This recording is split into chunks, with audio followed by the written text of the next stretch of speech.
എല്ലാവർക്കും നമസ്കാരം. Middle east ക്രൈസിസിലെ ഏറ്റവും പുതിയ വാർത്ത, ബെഞ്ചമിൻ നെതന്യാഹു നടത്തിയ ഒരു വലിയ പ്രഖ്യാപനം. അന്റോണിയോ ഗ്യൂട്ടറസ്, യുണൈറ്റഡ് നേഷൻ്റെ സെക്രട്ടറി ജനറൽ, അയാളോട് പറഞ്ഞു, നീ ഒരു പേഴ്സണ നോൺ ഗ്രാറ്റ ആണെന്ന്. പേഴ്സണ നോൺ ഗ്രാറ്റ എന്ന് പറഞ്ഞു കഴിഞ്ഞാൽ പച്ച മലയാളത്തിൽ പറഞ്ഞാൽ വീട്ടിൽ കയറ്റാൻ കൊള്ളാത്തവൻ, നീ ഒരു പേഴ്സണൽ നോൺ ഗ്രാറ്റയാണ്. ഇനി ഇസ്രായേലിൻ്റെ മണ്ണിലേക്ക് കാലുകുത്തി പോരുത്, നമ്മുടെ മലയാളത്തിൽ പറഞ്ഞ മുട്ടുകാല് തല്ലി ഓടിക്കും എന്നുള്ള രീതിയിൽ തന്നെ പറഞ്ഞു. നെതന്യാഹുക്ക് കലക്കി. ഇത് പലരും പറയണം പലപ്പോഴും എന്ന് വിചാരിച്ചിരുന്ന കാര്യമാണ് നെതന്യാഹു ഇന്ന് സാധിച്ചെടുത്തത്. UN സെക്രട്ടറി ജനറൽ ആയിട്ടിരിക്കാനായിട്ട് കുറച്ചൊക്കെ ഒരു യോഗ്യത വേണം എന്നുള്ളതായിരുന്നു വൈപ്പ്. എല്ലാവർക്കും നമസ്കാരം. എൻ്റെ പേര് സി രഘുനാഥ്. ഞാനൊരു ഇന്ത്യൻ എയർഫോഴ്സ് വെറ്ററനാണ്. ഇത് വെറും 5 മിനിറ്റ് മാത്രമുള്ള ഒരു വീഡിയോ ആണ്. ഇത് മുഴുവൻ നിങ്ങൾ കാണണം. ഇഷ്ടപ്പെട്ടെങ്കിൽ ഈ ചാനൽ ഒന്ന് സബ്സ്ക്രൈബ് ചെയ്യുക, ഒന്ന് ലൈക്ക് ചെയ്യുക, ഒന്ന് ഷെയർ ചെയ്യുക. ഇത്ര മാത്രമേ വേണ്ടൂ. അന്റോണിയോ ഗ്യൂട്ടറസ് ആണോ ഗട്ടറസ് ആണോ എന്താണെന്ന് എനിക്കറിയില്ല. ഇയാളൊരു പോർച്ചുഗീസുകാരനാണ്. പോർച്ചുഗീസുകാരുടെ സ്വഭാവം നമുക്കറിയാമല്ലോ. ഇന്ത്യയിലും കച്ചവടത്തിനാണെന്നും പറഞ്ഞ് വന്നേച്ച് ഇവിടെ കയറി ഭരണം ഉണ്ടാക്കാനായിട്ട് നോക്കിയ പാർട്ടികളാണ്. എനിവേ, അതല്ല നമ്മുടെ വിഷയം. ഇയാൾ പോർച്ചുഗീസിൻ്റെ പ്രൈം മിനിസ്റ്റർ ആയിരുന്നു 1995 മുതൽ 2002 വരെ. ഇപ്പോൾ യുണൈറ്റഡ് നേഷൻ്റെ സെക്രട്ടറി ജനറലാണ്. അതുകൂടാതെ സോഷ്യലിസ്റ്റ് ഇൻ്റർനാഷണൽ എന്ന് പറയുന്ന ഒരു ചെറിയ സംഘടനയുടെ പ്രസിഡൻ്റായിട്ടും ഇരുന്നു. അപ്പോൾ ഒരു കസേര കളിക്കാരനാണ് എന്ന് ഏകദേശം ഈ മനുഷ്യനെ കുറിച്ച് മനസ്സിലാവും. കാരണം അവിടെ ഇവിടെയൊക്കെ സ്ഥാനങ്ങൾ മാത്രം നോക്കി നടക്കുകയാണ്. 2017 ജനുവരി 1 മുതൽ UN സെക്രട്ടറി ജനറലായിട്ട് പിടിച്ച് അവരോധിച്ച് റബ്ബർ സ്റ്റാമ്പായിട്ട് വെച്ചിട്ടുണ്ട്. ശരി, റബ്ബർ സ്റ്റാമ്പാണെങ്കിൽ റബ്ബർ സ്റ്റാമ്പ്, വാ തുറക്കാതിരിക്കരുത്. ഈ വിഡിത്തരെന്തിനാ ഓരോ സമയത്ത് ഇറക്കി വിടുന്നത്? ഇപ്പോൾ ഒരു ഉദാഹരണം പറയാം.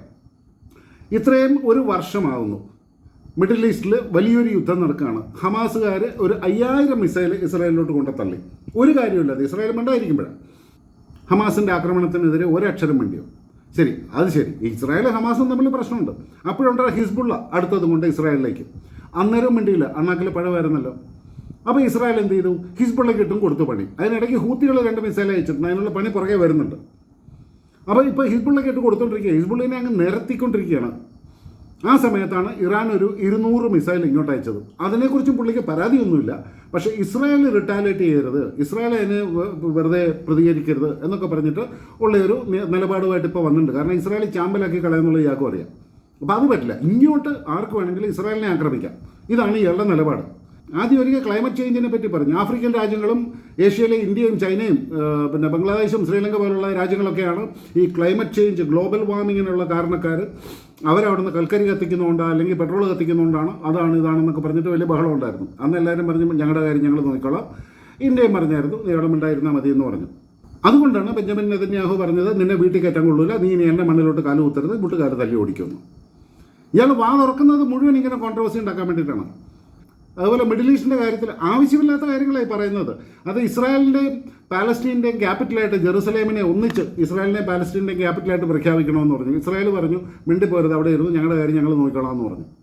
പിന്നെ വന്നൊരു സ്റ്റേറ്റ്മെൻ്റ് ആയിരുന്നു ഗ്ലോബൽ മൈഗ്രേഷൻ. അതായത് എല്ലാ രാജ്യങ്ങളും വാതിലുകളെല്ലാം ഇങ്ങനെ മലക്ക് തുറന്നിട്ടിട്ട് ഈ തീവ്രവാദികൾ അവരിയ്ക്കുന്ന രാജ്യത്തെ നാശകോടാലിയാക്കി അവിടെ ജീവിക്കാൻ വയ്യാതെ അവസാനം അവിടുന്ന് പലായനം ചെയ്ത്, നമ്മളും കാണുന്നല്ലേ ഈ മ്യാൻമാറിലൊക്കെ പാവം ബുദ്ധിസ്റ്റുകളുടെ അണ്ണാക്കിക്കൊണ്ട് കോലിട്ട് കുത്തിയിട്ട് അവിടുന്ന് ജീവിക്കാൻ വയ്യാതെ ഓടിയ മറ്റേ രോഹിംഗ്യ തീവ്രവാദികളെ അവരെല്ലാം ഇന്ത്യയെല്ലാം ഇങ്ങനെ സ്വീകരിക്കണമെന്നാണ് ഇയാൾ പറയുന്നത്.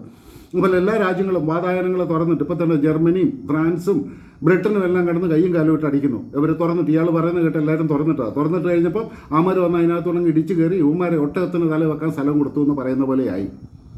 പിന്നെ ഒരു കോൺട്രവേഴ്സി ആയിരുന്നു ഹ്യൂമൻ റൈറ്റ്സിനെ പറ്റിയിട്ട്. അതായത് അയാൾ പറയുന്നത് ഇയാൾ ഭയങ്കര ഏഷ്യവിരുദ്ധനാണെന്ന് തോന്നുന്നു. കാരണം ഇയാൾ ചൈന, ഇന്ത്യ, മ്യാൻമാർ തുടങ്ങിയ രാജ്യങ്ങളിൽ ഭയങ്കര ഹ്യൂമൻ റൈറ്റ്സ് എന്നാണ്, മനുഷ്യാവകാശ ലംഘനമാണ് നടക്കുന്നത്, മറ്റതാണ് മറിച്ചാണെന്നൊക്കെ പറയുന്ന വലിയൊരു പ്രസ്താവനയൊക്കെ ഇറക്കിയായിരുന്നു. ഇപ്പോൾ ബംഗ്ലാദേശിൽ ഈ അടുത്തിടെ നടന്നത് ഏത്തപ്പഴമായിരുന്നു വായിൽ. കണ്ടിട്ടില്ല, അറിഞ്ഞിട്ടില്ല, കേട്ടിട്ടില്ല, പൊട്ടനായി പോയി. കാരണം വിവരക്കേടിന് കയ്യും കാലും വെച്ച് അതിൻ്റെ പുറത്തൊരു തലയും വെച്ചെന്ന് പറയുന്ന പോലുള്ള ഈ മനുഷ്യൻ പോർച്ചുഗലിൻ്റെ പ്രധാനമന്ത്രി ആയിരുന്നല്ലോ. ഇനി പോർച്ചുഗലിലെ അവസ്ഥ എന്താണെന്ന് നമുക്കൊന്ന് പരിശോധിക്കുന്നത് കൂടെ രസമായിരിക്കും. അവിടെ പോലീസിൻ്റെ അഴിഞ്ഞാട്ടമാണ് നടക്കുന്നത്. മൈഗ്രൻസിനെ ടോർച്ചർ ചെയ്യുന്നതിൽ വളരെ വളരെ വിദഗ്ധമാണ് അവിടുത്തെ പോർച്ചുഗലിൻ്റെ പോലീസ്. കുറച്ച് പേരെ, ഒരു 7 പേരെ കുറച്ച് ദിവസത്തേക്കൊന്ന് സസ്പെൻഡ് ചെയ്തിട്ട് പിന്നെയും ജോലിയിൽ കയറ്റി. അന്വേഷണമില്ല, നടപടിയില്ല, യാതൊന്നുമില്ല. അപ്പോൾ മൈഗ്രൻസിനെയൊക്കെ അവിടെ ഇട്ട് പീഡിപ്പിക്കുന്നതിനൊന്നും യാതൊരു കുഴപ്പമില്ല. അപ്പോൾ അവരാണ് ഹ്യൂമൻ റൈറ്റ്സിനെ കുറിച്ച് പറയുന്നത്. ഇനി വേറൊരു കാര്യം കൂടെ പറയാം. അവിടുത്തെ പോർച്ചുഗലിലെ പ്രിസൺ കണ്ടീഷൻസ്, മറ്റേ ജയിലുകളുടെ ഒരു അവസ്ഥ, ഇന്നത്തെ അവസ്ഥയെന്ന് പറഞ്ഞു കഴിഞ്ഞാൽ 59 ജയിലുകൾ ഓവർ ക്രൗഡഡാണ്. മനുഷ്യന് കാലുകുത്താൻ സ്ഥലമില്ലാത്ത രീതിയിൽ അതിനകത്ത് ഞെങ്ങിയാണ് ഈ പ്രിസണേഴ്സ് അവിടെ കിടക്കുന്നത്. പിന്നെ ഡൊമസ്റ്റിക് വയലൻസ്, ഗാർഹിക പീഡനം എന്ന് പറയുന്ന ഒരു സംഭവം ഉണ്ടല്ലോ, അതിൻ്റെ കാര്യത്തിൽ പോർച്ചുഗലിന് നമുക്കൊരു അവാർഡ് കൊടുക്കാൻ പറ്റുന്ന രീതിയിലാണ് അവിടുത്തെ ഗാർഹിക പീഡനത്തിൻ്റെ ഒരു നിരക്ക് ഇന്ന്. പിന്നെ മനുഷ്യക്കടത്ത്, ഇതിന് പോർച്ചുഗൽ വളരെ ഭംഗിയായിട്ട്, വളരെ വ്യക്തമായിട്ട് നല്ലൊരു സ്ഥാനം വഹിക്കുന്നുണ്ട്. അപ്പോൾ അവിടുത്തെ ഭരണാധികാരിയായിട്ടിരുന്ന ഒരു മനുഷ്യനാണ് ഇന്ന് ആരോ പിടിച്ചൊരു പപ്പറ്റാക്കിയിട്ട് UN മണ്ടയ്ക്ക് വെച്ചപ്പോൾ അയാൾ പപ്പറ്റായിട്ട് ഇരിക്കേണ്ടതിന് പകരം വെറുതെ എന്തിനാ ഈ വാചകം അടിക്കുന്നത്. ഏതായാലും ബെഞ്ചമിൻ നെതന്യാഹു സർ, ഒരു മില്യൺ സല്യൂട്ട്. ഇത്രയും നന്നായിട്ട് ആരും ഇന്ന് വരെ ഇയാളെക്കുറിച്ച് പറഞ്ഞു കാണില്ല. ഭാരതം താങ്കളോടൊപ്പം. ജയ് ഹിന്ദ്.